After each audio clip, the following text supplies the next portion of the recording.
هاي أميراتي، إن شاء الله تكونوا بزاف ملاح وانتم راكم تتفرجوا في هذا الفيديو. رجعت لكم بأنوفر فيديو اللي هو تجهيزاتي للمولد النبوي الشريف. حبيت نصور لكم هذو الأيام واللحظات المميزة من حياتي، وأيضا باش تستمتعوا معي أكثر لأنه نحب بزاف نبارطاجي معكم هكا لحظات. وهذه الفترة أنا نحب نصور فيديوهات ولكن ما نعرفش وش من الفيديوهات نصورهم لكم. اللي عندها اي افكار او فيديو راهي حابه نديره لها تكتبوا لي تحت في الكومنتار. كيما راكم تشوفوا انه رحت نقرا العشيه، وبعد ما رجعت حليت كامل التمارين اللي مدوهم لنا الاساتذه، على خاطر على بالي بلي ما عنديش وقت، والتصوير وهذو الايام الرائعه يحتاجوا انهم يتبارطاجوا مع الحباب. وهنايا كليت هذا سناكس او شيبس مع القرايه او حل التمارين.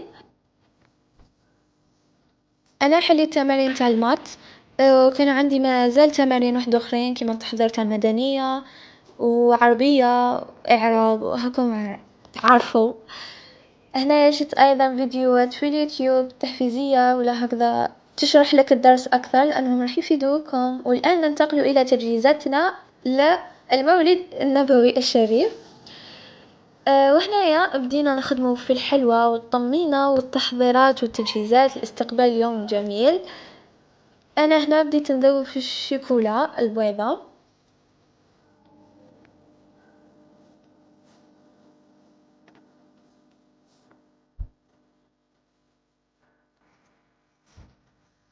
وديك الشيكولا راح نحطها في هذا الطابع ولا المول تاع الريشة.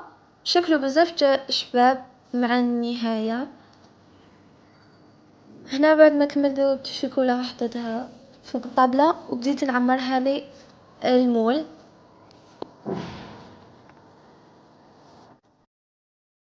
بديت نسرع في الفيديو لانه انا بزاف بطيئة في هكا حوايج. yeah.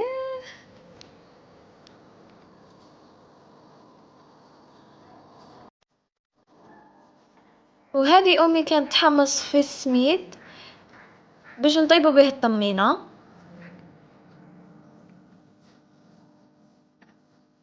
هنا ماما كانت طيبت العجينة تاع الصبلي وكملتها.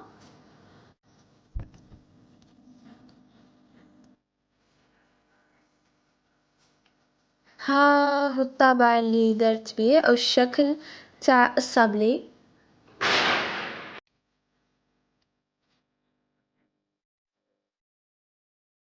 ماما هذاك السميد اللي حمصاتو درت لنا به رفيس تونسي، احنا نقولوا له رفيس وكل واحد كيفاه يقوله. درته في هذو المول تاع السيليكون. النتيجة طبعا راح نديرها لكم في الفيديو الجاي تاع كامل لي غاطو اللي درناهم. وهذا كان الفيديو تاع اليوم، انتظروني في الفيديو الجاي ان شاء الله. وبس باي. I love you.